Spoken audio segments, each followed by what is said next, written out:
Anies ini tentu mempermudahlah teman-teman di sana untuk segera mengambil keputusan.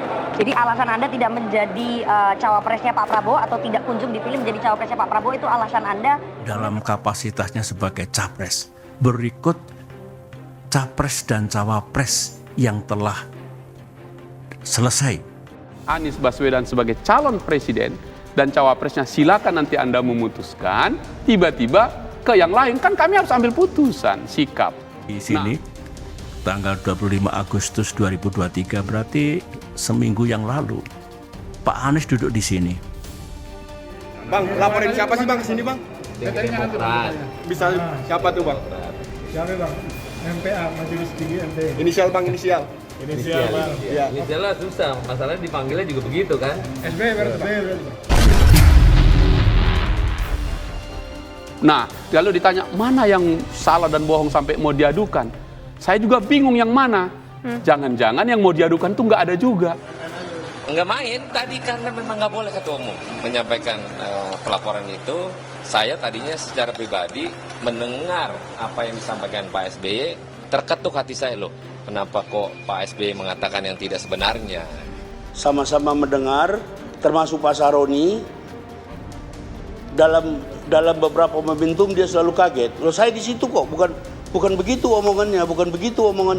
Tanggal terkait apa yang diucapkan pada tanggal 25 Agustus, bahwasannya saya ada di dalam ruangan itu.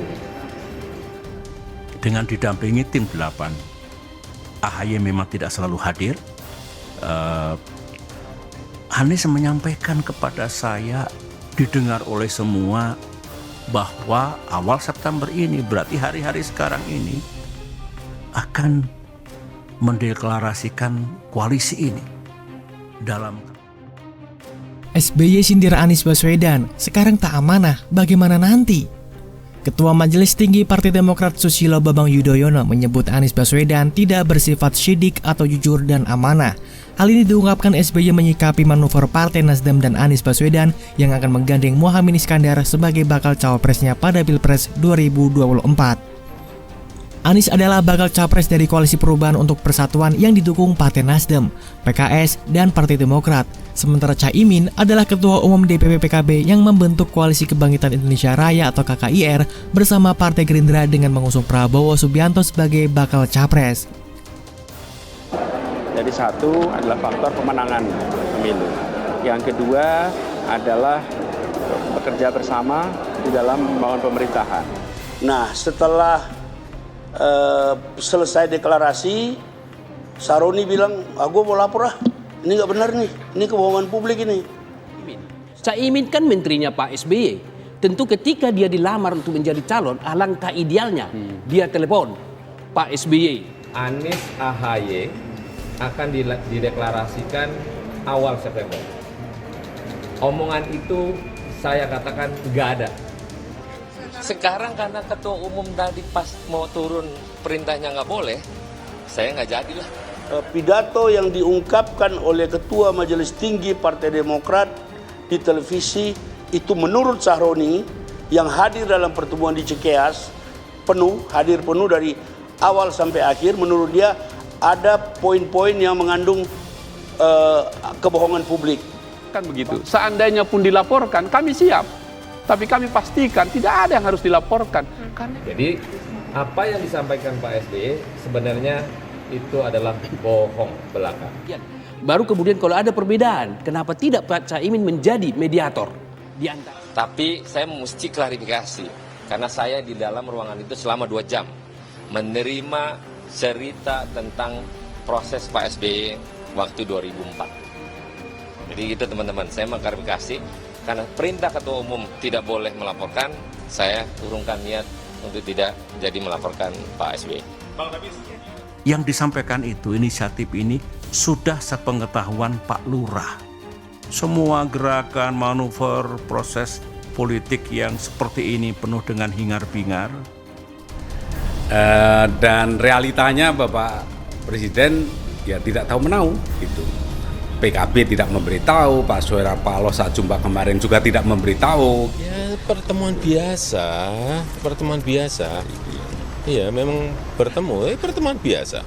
Dan keinginan Surya Paloh itu bukan keinginan dia sendiri tuh. Ditanyakan langsung kepada Gus Coy, ini benar tidak ada campur tangan gitu ya cawe-cawe dari Presiden Joko Widodo mengenai pilihan Caimin ini?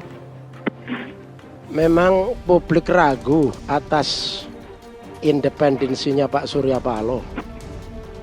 Selama ini kan sudah terbukti salah satu ketua umum partai yang tidak bisa atur-atur, yang tidak. Yang berkaitan dengan koalisi dan pasangan capres dan cawapres, katanya ada mastermind-nya.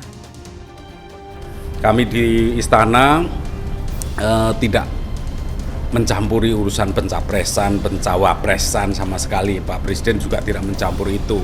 Apalagi menghalangi seseorang untuk menjadi cawapres sama sekali tidak benar. Namun belakangan, nama koalisi KKIR berubah menjadi Koalisi Indonesia Maju setelah Partai Golkar dan PAN resmi bergabung. Masuknya partai baru membuat posisi kursi cawapres yang diincar Caimin di KKIR tak aman. Hal ini diduga yang membuat Caimin bermanuver. Di sisi lain, Anies diklaim Partai Demokrat telah menyetujui bila cawapresnya adalah Agus Harimurti Yudhoyono atau AHY. Berdasarkan rilis Demokrat, Koalisi Perubahan untuk Persatuan akan melakukan deklarasi bakal capres-cawapres dalam waktu dekat. Namun, semua berubah setelah Surya Paloh mendeklarasikan kerjasama Nasdem PKB dengan pasangan calon Anies Caimin pada 30 Agustus 2023.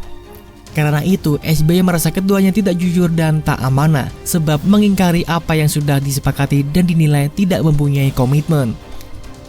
Sekarang saja tidak sidik, jujur, amanah. Bagaimana nanti kalau jadi pemimpin dengan kekuasaan yang besar?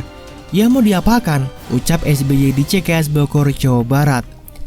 SBY merasa bersyukur telah ditikung dan ditinggalkan Partai Nasdem. Artinya, pergerakan tersebut tidak dilakukan secara mendadak sehari sebelum batas pencalonan capres dan cawapres di Komisi Pemilihan Umum. Memang kita ditikung dan ditinggalkan seperti ini sekarang. Bayangkan, kalau ditikung dan ditinggalkannya kita ini 1-2 hari sebelum batas pendaftaran ke KPU, kata SBY. SBY mengatakan peristiwa ini merupakan pertolongan dari Tuhan. Oleh sebab itu, ia meminta kepada semuanya untuk bersyukur. Kita diselamatkan oleh Tuhan, oleh Allah. Apa yang saya maksudkan, kita tidak diizinkan oleh Allah, kata SBY. SBY menambahkan, kita teladani akhlak pemimpin-pemimpin besar bagi yang beragama Islam. Akhlak Rasulullah yang kita rasakan sekarang ini, mereka tidak jujur, tidak amanah, berarti tidak bisa dipercaya dan mengingkari hal-hal yang telah disepakati, tidak memegang komitmen dan janji-janjinya, kata SBY. Di sisi lain, kader Partai Demokrat di sejumlah daerah menurunkan baliho bakal calon wakil presiden atau baca pres Anies Baswedan bersama Ketua Umum Partai Demokrat Agus Harimurti Yudhoyono.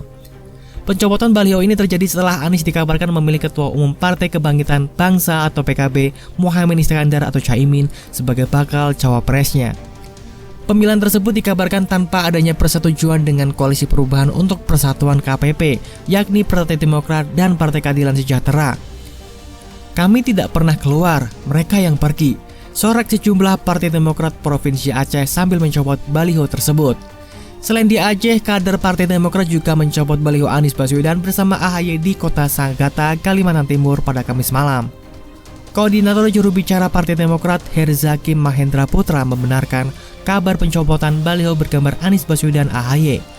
Tadi sudah mulai copot, ucap Herzaki. Pencabutan baliho itu dilakukan setelah Sekjen Partai Demokrat Teuku Rifki menyampaikan kabar soal Partai Nasdem menunjuk Ketua Umum PKB Muhaimin Iskandar alias Caimin sebagai pendamping bakal capres Anies Baswedan.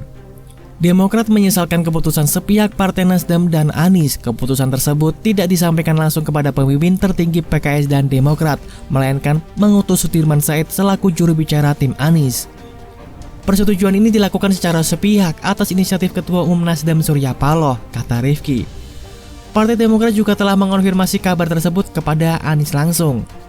Anies mengonfirmasi bahwa berita tersebut adalah benar. Demokrat dipaksa menerima keputusan itu, klaim Rifki.